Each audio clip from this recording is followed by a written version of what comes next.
I'm surprised you select Talonflame. There are so many speedsters available. Why Talonflame over the others? Because the fact of the matter is, there ain't nothing better than a Talonflame in this game. It is the best speedster, and I will stand by that. That will be the hill that I die on. It is the best speedster in this game, and if it is not banned, it will 100% be picked. So it is going to be on this board, whichever way that happens. Let's have a look. Although it is the Asia region, so you never know with this kind of stuff, Malice. But we're heading into the first pick ban phase here. QRS versus Game Gambit. It's going to be Umbreon on the board for the first ban. Ari, it looks to me that my predictions might be off. I didn't think Umbreon was going to catch a ban. I thought it was strong, but just strong enough to get under the radar, not to be one of the top 4 bans. Interesting choice to not ban their second pick. Only 3 bans go through: Psyduck, Umbreon, and Zeraora. Oh, sorry, Zeraark. I get the 2 Z's mixed up all the time.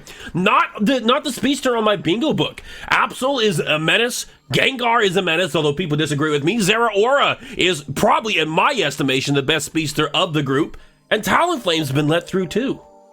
Yeah, you know what? This already showing how we are in a different region. Zoroark getting banned is not something that we see at all in either region, unless it is a ban against a specific player. We do see that quite a bit, but yeah, as you mentioned, Umbreon is usually one of those that does sneak through, because whilst it is extremely strong, people feel the need to ban others. We're going to pick up the Snorlax and Blissey on the side of Game Gambit, and there's the Talonflame QRS, getting access to it straight away. And they're double stacking on it there. You've got the attack weight, and you also have the new item that you can get the KOs and assists to stack up as well. That is a scary Talonflame, Malice.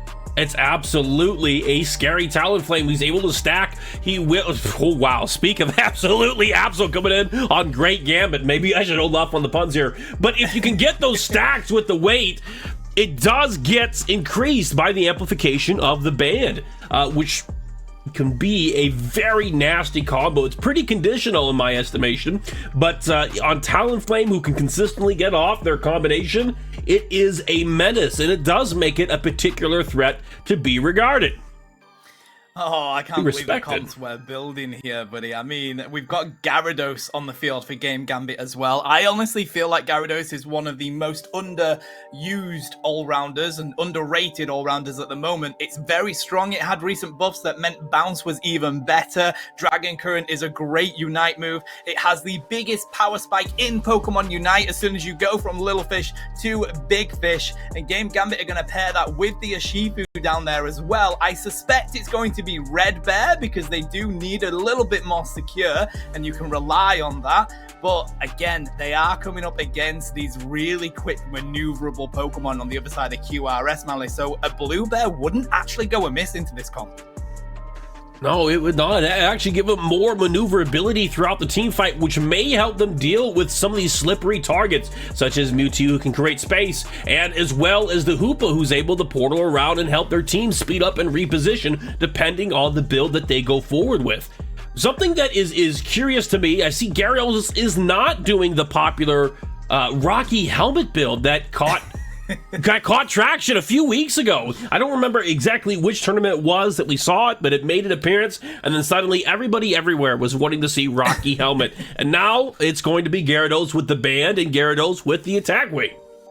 Yeah, it's one of those, isn't it, where like a region will run a certain held item, and then people realize, wait a minute, this is working, and try it themselves. China, for example, use leftovers on pretty much every Pokemon exclusively, from what I've seen, which is just so bizarre, but it works for their meta, and it's so interesting. But no Rocky Helmet on the Gyarados today, but that doesn't matter. We're going to go straight on into this game, buddy. QRS on your purple side, Game Gambit on your orange side. It's India versus Philippines. Let's go. All right, looks both teams are off to the race right now. We do see in the top lane, Gyarados will be going there, while the Kung-Fu is going to be taking the center lane. Blissey being the partner for the Gyarados, which is interesting to me. I would think that maybe Snorlax might be the better secure to help Magikarp survive some of those early fights to get the stacks, to get to its Gyarados form.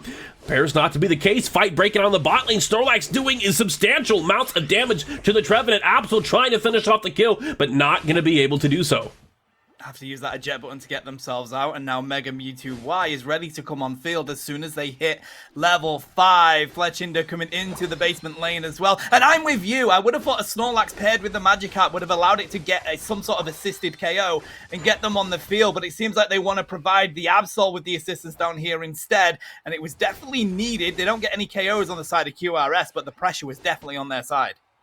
All right, Fletchling is going to be able to get the first gank of the game. No knockouts going over to either team, but we're starting to see the Kung Fu move up to the top side here. A 3v3 about to break out for the birds in the center. All of that experience goes to the side of Game Gambit. We do dash in on the Zeraora, managed to pick up the big one, but that's going to be it. We have Shifu on the field now alongside this Blissey. Gotta be wary on the side of QRS. You want to take as much advantage in this early game as you can before we have Gyarados on the field. Blissey's just trying to chase down the Hooper, run them right into the Absol. They have to use Trick and the XP to get themselves away, but a Pursuit Absol sends them back to the Pokemon Center. That's going to be 2 knockouts. First 2 knockouts of the game going over to Game Gambit. But the fight does not stop here. Mega Mewtwo Y chasing down the Absol with Zeraora picking up the knockout. The counterattack coming from QRS. Blissey being knocked up, then stunned and knocked out. Oh, very rough fight. Oh, they're going to get the Magikarp as well. No, they're not, because they get away. Oh, that poor, adorable fish. So close to getting KO'd. Made the right decision to retreat there, Malice. But they're so close to getting the important evolution. But all of this experience now on the side of QRS means it is dangerous positioning for Game Gambit. We have level 7s on the board for 2 Pokemon on the side of QRS. It is going to be Water Bear. What can Shifu do here to try and pick up the KOs they need? Gyarados dives on in with the bounce, but the tree, it's just too steady on that pad, and they can't do enough to break through that line. All right, teams are starting to reposition and reassess what are the angles that they can take. What are the avenues to success? We do see both Reggies about to spawn here in the next 13 seconds, so teams are going to have to group. Game Gambit is moving down to the bot lane here. Snorlax initiating onto the Mewtwo. Absol was initially looking for a pick, but decided to go for the wild Pokemon instead, grabbing that EXP, going for the points, dropping the pad, and now they have the number advantage here in the bot lane. Will they rip? Or will they get ready to turn and flip? They go for it. They managed to get the Regice. That's some great global experience, and now they can begin to clean on up. But guess what? Talonflame's here. The Brave Bird lands. The Flame Sweep comes in for the assistance, and they get the double KO. Talonflame has just flipped that team fight on its head, and they want to continue to push onto this T1 pad, see what they can get to boot. The block from the Snorlax is too much for them to handle, and they finally put on the retreat. Talonflame putting on a show for us here. One of the things that impresses me the most as we watch this sequence of events is kind of the zigzag movement, all right? Hoopa is very difficult to get onto. They're moving at such awkward angles that they are going to be able to kind of weasel their way out of these team fights. And as well as the Talonflame, phenomenal use of the Brave Bird to set up the engage, get the picks, get the resets on the aerial A's, and then to pivot and dip out of there to avoid giving over a massive amount of EXP. QRS is taking the lead right now with 2 players at level 10. Wow, okay, and Brave Bird is so interesting as well because, like, this is not the kind of comp that you want to be diving into and not having an escape tool on board, which is what Fly usually gives you. So I like the braveness coming from the Brave Bird Talonflame, mate. Let's see what they can do here, though, because Game Gambit looks like they want to regroup and try to push a pad. They are definitely behind at the moment. There's not much experience on their side, just a little bit of farm in the central area. So they want to go farm QRS instead, rotating up to this top pad. They all want to be pushing onto it. They do manage to isolate Zeraora. It's now just down to what defense this tree can put on. We do see the dive in from the Brave Bird, and the Flame Sweep picks up 4! That was everybody from Game Gambit pushed off the pad. They get a double KO. They do fall for it, though, being abandoned into that back line. And we do see Mewtwo Y diving down the Flux Zone, managing to pick up the Absol. That's a lot of damage that they no longer have on this pad. Zeraora comes in. The rings are let loose from the Hooper, and that is going to be a massive defense that QRS can put on as they wipe out Game Gambit one by one here, Malice. Absolutely devastating. I really thought Game Gambit had won that fight. They were able to get the initiation, get the pick on Zera Aura, push them in the bush, and then go to the pad with the number advantage. However, the combination coming from the Unite move of Mewtwo shredding their defense, the Talonflame Unite move isolating them, and then Hoopa coming from the flank getting multiple targets within their Unite move was just devastating. We saw multiple knockouts going over to the favor of QRS, and they have been building this lead 6 minutes into the game, and they're currently up by 126 points. Oh, wow. They don't want to stop fighting either. They're going to continue to try and push this pad. Look at the Trevenant trying to catch out whoever they can on the pad. They do manage to find one with the leash, and then there goes the Flame Sweep again, finding another two. Talonflame with a triple KO. Can you stop this bird? The answer is no, as QRS break that pad yet again. He's unstoppable and at times unreasonable, being able to take these very brave plays, getting in front of them and knocking them away, setting their team up to the pathway of success. Very strong play coming from the Talonflame indeed. We do see a small exchange breaking out here in Gambit's jungle. Oh my lord, we were talking about Marvel Rivals earlier, and that's all I can think is King Gambit. But they are picking out a fight here, and Gyarados is going to be able to secure the knockout on the Hoopa. Now, Gambit has the tempo, they have the man advantage, and they have the opportunity to make a play. Will they seize it? They're going to try and push on in here onto this T1 pad. They managed to get the Psycho cut onto Zera Aura, but they make the wise decision to back on out. Woodhammer rains on down, and Absol ain't going to score those points no more.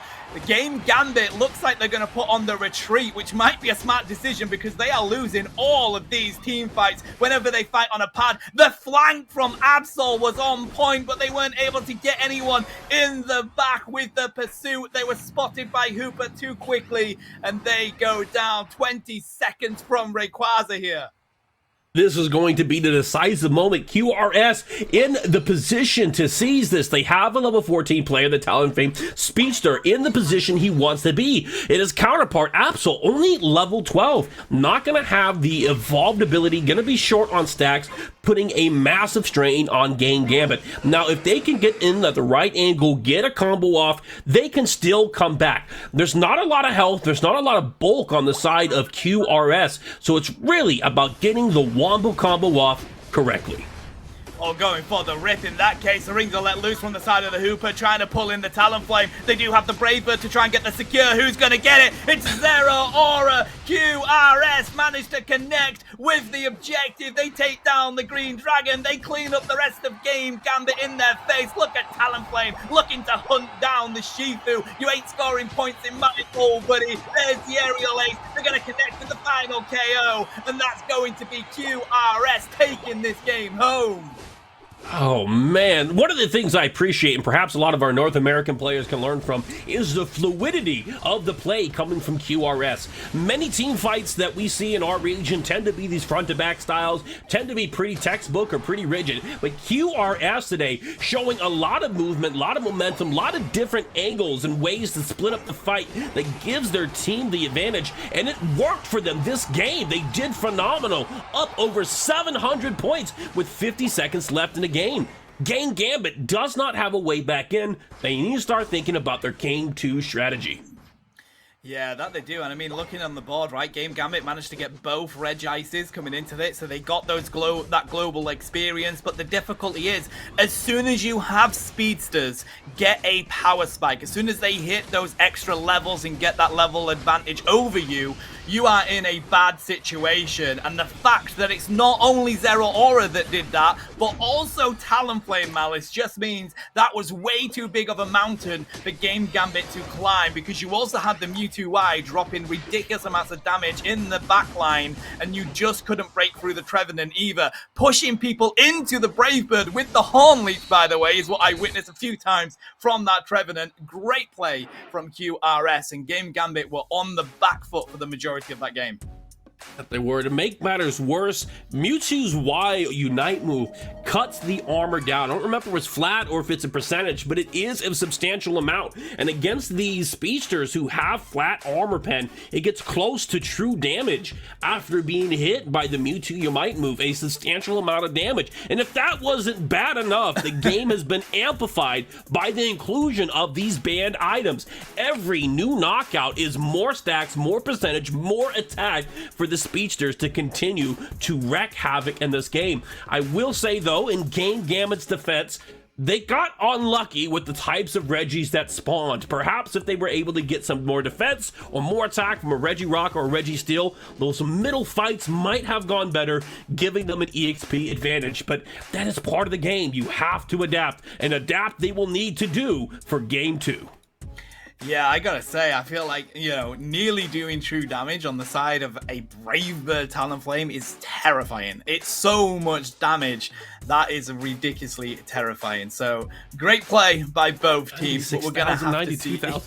I know, right? Nearly 30% of the team's damage just on that Talonflame, by the way. But yeah, I feel like we need to see some sort of adjustment here from Game Gambit, whether that is rotating these bans around. I know we felt that the Umbreon was not a ban that was expected. It is a very good Pokemon in the meta right now, but I feel like there is stronger Pokemon in this meta, Talonflame being one of them, Zeraora the other, or even on the opposite side, we do have the Psyducks, we do have the defenders that are so strong, like the Snorlax. I know they wanted to take that, but it is just one of those. Even a Hooper ban could be justified with the way that's being used with Trick Phantom Force, right? Over the Umbreon, in my opinion here, Malice. I have to agree. I think the question here is weighing out the bans, what's going to get you ahead and what's going to be impossible to deal with once it's ahead. And you got to figure out your strategy. Like, Umbreon could likely get their team a lead and get them ahead, but it is still something that can be dealt with. However, Talonflame, as we saw, and Zeraora are both significant threats that, if they reach their win conditions, can be very difficult, very suppressive to contend with, and perhaps removing those threats might be the better strategy. That said, Hoopa is also a phenomenal enabler who has a lot of different utility and ways to approach the game that might be worth taking off the table as well. I will be excited to see what the approach is and breaking that down for Game 2. We just witnessed there in the highlight as well, with production slowing down that Rayquaza fight. That was going to get secured by a speedster no matter what. The Brave Bird was 100% on point at the right moment to lock that one in as well. So it was going to go to QRS no matter what happened. Great play by both of those teams. Now we are going to have a shake-up. It looks like Game Gambit want to move on over to the purple side, whilst QRS are going to stick with this orange side. So they're going to get the first pick on the side of Game Gambit, which could be a good difference for them. But sticking with the Umbreon ban here, Malice. Yeah, that's catching me by surprise to see Umbreon double down, but there is the Hoopa, so there is a change. My question to be, is this pick one? They deliberately decide to go for purple. Will it be Talonflame? Are they going to be taking a contested pick, something that was core to the QRS strategy? Are they taking that away? QRS appears to think, though, they got rid of the Talonflame, did not leave it open for Game Gambit to take. I think that's a smart decision. Talonflame is at that level where if you don't ban it in that second spot, then it's going to be taken by Game Gambit. They're going to get Zeraora, which is so interesting because Suicune is open right now, Malice. We don't ever see that Pokemon on the field, and it is so strong with the CC that it can bring out, but it seems like these teams are just so heavily concentrating on these speedsters. Zeraora first pick, Absol first pick. I don't think we were ever... If you told me a year ago that we would be in a meta in Pokemon Unite where speedsters are first picked in a game, I would have told you ridiculous. Go away. There ain't no way that's going to be true, but we have two here already. Well, if you would have told me a year ago, my question would be, what's a speedster? But here, one thing it stands out to me, I don't think Suicune was banned game 1 too either. I think the Suicune got through and neither team picked it, and we're already halfway through the draft, and Suicune is still not here to be seen. Something that's been regarded as a menace, as a pick or ban character that has to be dealt with in North America and in the EU, nowhere to be seen in game 1. That is such a clashing contrast. This is why I love regional Pokemon Unite. It's so different in each region. We put so much importance on that Pokemon, and here they're just like, nah, we're not worried about it. We've got more stuff that we want to bring on out. Zacian on the field here for QRS, pairing that with the Trevenant yet again. Are we going to see Godzilla and Buzzwole coming onto the field for Game Gambit? I would love a T-Tar here, and I think it's happening. Yes, it is, pairing that up with the Pikachu. T-Tar in Game 2 here, Malice. Run! It's Godzilla! But due to international copyright law, it's not Godzilla! But run as if it was! UJM is going to be taking out the Tyranitar, and I have to imagine he's going to be going in the center. Does that mean they're going to be take Zeraora in a lane, or will they put the Tyranitar in a lane? That is something that would just be... well, extraordinary to me, because Tyranitar is not a character that tends to do well pre-level 9. But also, Zeraora is not the strongest laner when it comes to these speedsters and their ability to play in these side lanes. No, I agree. I think what you've got to do here is put the speedsters into the central area, because I honestly suspect that's where Zulu's going to be playing. And it's so difficult when a speedster gets those levels over the opposite one. So I think you're going to have to put them in the central area. Now, the thing is with T-Tar, Larvitar is pretty decent. It's a good lane Pokemon, but as soon as we hit Pupitar, that is where we struggle on the side of T-Tar. So what I want to see is Zeraora take that central area for the first part, and then maybe rotate in that T-Tar after that first rotation there, Malice, and then try and even out how they share out that experience. Because as soon as Zeraora does manage to hit that really important power spike to begin with, we start to see that begin to get to levels where it can snowball. They've just got to keep up with this Absol. They do. I'm curious. I actually think we might see a lane rotation, a new strategy that has been emerging in some teams that I've seen, is where they would put somebody into the jungle to start off so you can get that early gank pressure. But after the first clear, they do a rotation. They swap out the jungler with one of the laners to let the laner get their power spark in an uncontested, safe environment, such as the jungle. And we do see Larvitar going to be taking the topside lane paired with the Clefairy here. Might not be too bad for it, considering it's a melee matchup, double melee matchup top. Yeah, but this is going to be tough because Zacian is such a dominant top lane Pokemon, so I am happy with the fact that this Clefairy is here alongside the Larvitar, because they would struggle on their own. Zacian noticing that they need to get themselves back for some healing. As soon as they hit level 5, though, this is going to be dangerous. It's going to be so important for Zeraora to get that rotation quickly and get into this lane. Absol has shown their face. It looks like Zeraora is going down to the basement lane as well, as Pikachu finds Phantom. All right, we see strong side, weak side clearly depicted here in this game. Absol up in the top, and as you said, Zeraora in the basement. Both teams having a unique advantage. QRS looking to press that advantage, diving onto the pad with the Zacian, engaging the fight. Absol looking to get those stacks, but decides to bail out. We do see the gank coming from Zeraora, gets the knockout on the Blissey, trying to commit. There comes the Pikachu with the snare, and the knockout goes out to Game Gambit.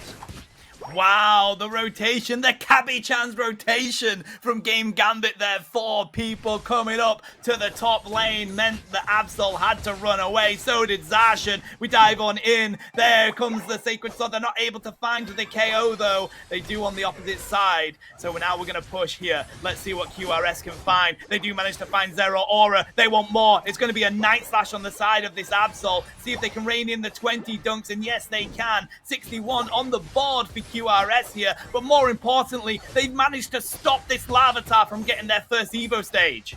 I have to say, this Mew is looking pretty familiar to me right now, with these powerful Electro Balls dishing out an absurd amount of damage in exchange coming between the Pikachu and the Mew, trying to get enough stands and set up the fights for their team. Now, 15 seconds after the center, most teams still just dancing around. I'm not sure what the angle here is. They're looking for an opening, doing these long-range exchanges, trying to poke them out, and perhaps find the ability to go in and engage. Zacian goes in for the exchange, but quickly backs right back out of it. Zeraora now moving in, going to get the knockout for Game Gambit. Nice dash in there to pick up the Clefable. Getting so weak there on the side of the Mew, and they do fall down. This is so difficult because it is going to be that Volt Tackle Electro Ball Pikachu, which is not what you want to see. It is just a nuisance all the time, and you pair that up with the Zero Aura. That's a huge amount of damage. Nice Horn Leech there, trying to see if they can get themselves off this pad. They are able to. Zacian charging up their move, being able to dive on in, and look at that. They pair the Horn Leech with a Midnight Slash and a Sacred Sword boosted. Now they can break that pad. It's 142 points to 9 right now, Malice. I know they're showing a strong display of dominance, but they should not let that sway them. We do see Pupitar now 3 levels away from fully coming online, and that could be the turning point. All they need is one successful team fight and the right shutdown on the right opponent or the right player to put them back in the game. Trevenant doing a lot of reposition here, moving 4 targets at a time several times in a row. Pupitar trying to kite this out. Mew is going to go down. Blissey trying to knock out and create space. Trevenant going back in with the Horn Leech, but Game Gambit looks like they will get the Registeel. 20% attack boost going over to their team. And they want to capitalize on that even more here, trying to break into this T1 pad, but they run into a Midnight Slash from the Absol, and a huge tree takes them down as well. Pikachu down, Clefable down. They find the Slowbro with the Trevenant cleaning up with a 2 KO. The Curse is too much for them to handle. The Horn Leech, the second Zero Aura dives on in. Pair that with a Phantom Forest. Horn Leech them back into your team. Incredible plays from Trevenant means 214 points on the board for QRS. They cannot be stopped right now, Malice, as they push into this central area. We do finally have Godzilla on the field. Can the Kaiju do much here? It's in the face of that Trevenant. There's the Sovereign Sword raining out. Bliss assistance has to come onto the Zacian to keep them onto the field, but it seems like it's going to be too much for QRS to defend. Trevenant manages to allow Zacian to get out of there, buys them some space, but they want to hunt down this Blissey on the size of Game Gambit, trying to push here onto the T1, but it looks like we do have the Pokemon coming back to defend it. Mystical Mirage comes out of the Mew, but it doesn't do enough. A good Surf, pair that into the Midnight Slash of the Absol. That's going to be a 2 KO for the Zero Aura, though, as they continue to push this pad. Trevenant, the T-Tar is so weak, and they do fall. Great defense from QRS, Malice. Big exchange back and forth. Pikachu doing a lot of work, allowing them to get these picks with the Volt Tackle and the Electric Ball, isolating them. We do see a lot of EXP going back over to Game Gambit. However, they are still shy of the competition as Absol is level 13. But with that exception, it looks to me that Game Gambit might actually be ahead. Their average team levels being level 10, level 11. More level 11 players than QRS currently has. If they can shut down the Absol, and they were able to do massive damage, massive successful team fights with that Tyranitar, they just might see it happen. Right now, Pikachu is going to get the Electric Ball and the knockup onto the Trevenant. Trevenant forced to use the Horn Leech, trying to position him out to the side. Zero Aura going to get a pickup on that Mew alongside the Pikachu. But Zacian looking for a way into the fight, takes out the Tyranitar. The Kaiju goes down, and the fight just continues on. But Pikachu kiting this out, gets the shutdown onto the Absol, now level 13, a powerhouse for Game Gambit. The fight continues. Volt Tackle goes up, triple KO, and the favorite Game Gambit on the Pikachu. I gotta say, anytime there's a team fight, I can't take my eyes off this. You can't breathe. QRS, nobody. Oh, yeah, I also cannot breathe. It is intense. But this Trevenant, the way they are moving this team, the way they survive the onslaught of damage, it's ridiculously good to witness. But that Midnight Slash is going to rain down. They don't manage to find enough with it. And just like that, at the blink of an eye, Malice, QRS has just aced Game Gambit. Every single member taken down. Now they're going to rush to see if they can score these points. Can't get the 32 in. Just need to be wary they don't give over even more experience here. But what a fight they had at that pad. It was a great setup. Midnight Slash now on a level 15 Absol, doing a massive amount of damage. But the concern is, will it be back up in time for the Ray fight? And if Absol goes down by level 15, he is going to have an incredibly long respawn timer, giving an opportunity for Game Gambit to get back into the game. It's the Gambit that they have to make if they want to stay in this. And, you know, it's quite concerning. But being level 15 at this stage in the game is a surefire way to secure the Ray. They don't know where they are on the side of QRS. They do know that 40 is going to go on in. They're going to break this pad so the Lecky can put pressure, but no, they're not able to. That's going to score and give that open, leaving it on 20. Good for the backcaps, and now we've got a bit of an engage going on. I knew the rip was going to come through. They've got a Zarshan for the rip alongside Sovereign Sword for the secure. QRS takes down the Green Dragon, but can they survive the team fight? It is the T-Tar in the face of it. It has to be the Trevenant Horn Leeches that keeps their team around, but when you're up against the tyrannical outrage that is Godzilla, there's not a lot that you can do unless you are Mew, and you can dodge it left, right, and center, breaking the ankle, scoring the Electro Ball for the KO, rein in the Hundo Burgers. QRS looks like they're gonna take this set. Mew knows exactly what to do to see their team through. Lots of kiting, lots of abilities getting shot at you. You, of course, being the kaiju that is Tyranitar. We do see only a minute left in the game. QRS currently up by over 220 points, but Gambit still has an opportunity to get back in this. If they can get the knockouts, if they can get the shutdowns, if they can make the counterattack, they just need to get 2.5 full scores in. Now, will they be able to do it? It's a bit hard to see, but they did knock out a total of 20 seconds before anybody else is up on the map. And if they try to defend these outside pads, they're not going to get as much as if they tried to defend the base. This could be a race where Gambit comes back. I like the pick onto the table, but I think you're right. Let them take this pad, because now they've wiped out the rest. They're going to score these burgers in here. That's going to give them 3-3-2 on the board. We just need a Hundo Burger to come on in. Trevenant is here. Are they going to get there? Yes, they do. Mew manages to land. There goes the Blissey. Trevenant is running on down in case anyone pushes that home pad. I think they've got enough for the defense here, Malice. The Phantom Forest comes on through. They're trying to score. T-Tar with the execute damage. Drops the Tyrannical Rampage, trying to see if they can take out the Blissey, but with the second left, I think QRS have done what they need to do. Fantastic defense from the Trevenant, just maneuvering the Gambit players around in these stacks to 3 or 4, kiting around, going in a circle and not letting them get their points. But that was a very impressive push from Gambit down to the wire. I wonder if perhaps the strategy might have been to deviate and send somebody to the top lane, wait for them to commit to the bot lane, and get those last points in. They just needed one more player to do it. Yeah, no, that they did, and I feel like that's why we saw oh my god, Trevenant. But I'm sorry, Trevenant is my MVP of that game. They were incredible in that. I mean, that set, to be honest, but 109k damage dropped, 31% as a defender, by the way, 31% of your team, 129k taken. I mean, look at Blissey as well with the other 30%.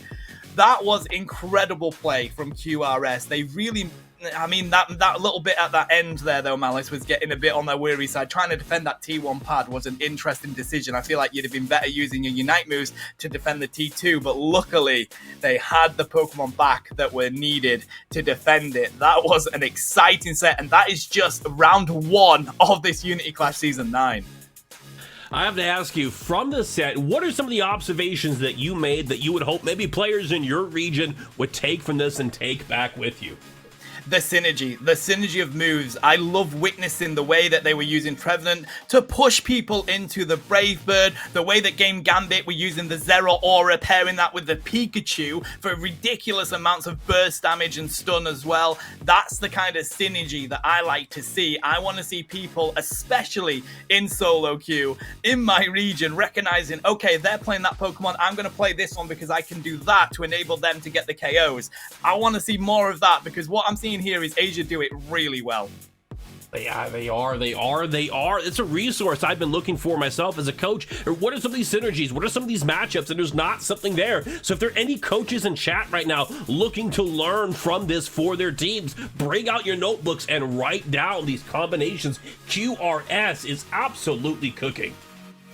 That was such an electric set. I really enjoyed that one, mate, as we watched these highlights. I mean, we were getting in those team fights. We were running out of breath because they were ongoing. I think this one alone was like a solid minute of fighting coming out of these teams. And I thought they were going to be able to get the Zacian, but they positioned themselves hidden in that bush. And then it just came down to the aggression from QRS all the time. We did have some moments of excellence from Game Gambit, though, managing to pick up really important KOs, push some pads really successfully. But it feels like if you stayed too long on this zone from QRS, they were back and they put up a massive defense. So you had to be quick with it. You certainly had to be quick. And, you know, I think it came down. It was almost unfortunate to the exact time that Peep spawned. Trevenant was going to be able to spawn just in time to stop the goals from going over. Slowbro almost had that last 100 in, but it was just a little too late. The synergy or the timeline did not synergize with the strategy they had in mind. And sometimes those plays happen. Very strong defense. I would like to see a little bit more of this Tyranitar. Tyranitar didn't seem to be too heavily suppressed in lane, was able to get to his power spike and do an exorbitant amount of damage. We saw 133,000. Yeah, no, that we did. Such a short period. They were very comfortable. And also, QRS recognized the second they saw quite a few people from Game Gambit in that top side, they went for the rip. Now, if you come up against a team, chat, that has a Zacian and an Absol on it, you need to be wary of the rip, because that is a great rip from your team. Zacian's brilliant at it, of course. Absol's Absol, so they're going to be able to take it down very quickly. But they also have Sovereign Sword for one of the best secures in the game. So the second they recognized Game Gambit weren't going to be in that pit, they knew they had the couple of seconds they needed to get the rip in. And that's exactly what QRS did, taking this game 2-0 versus Game Gambit. So Game Gambit are going to go down into that lower bracket. We're not going to be saying goodbye to them just yet. They'll get a chance to fight their way through to try and see if they can make it to the finals tomorrow. But if that's how these games are going to go, Malice, we are in for an interesting day. I know, it feels like we just got in and it's already fists flying everywhere. The fight's non-stop, the intensity, the emotion in the air, it's palpable, it's tangible. You can taste it, you can feel it, you can see it. Well, of course we can see it, it's on stream, obviously, but the point is, it's just, dang, you know what I mean? Like, wow. Lots and lots of fights, non-stop action. We got to get like 2 or 3 different play-by-play casters all ready to go at the jump, at the bit, just to cover the amount of fights that we're seeing.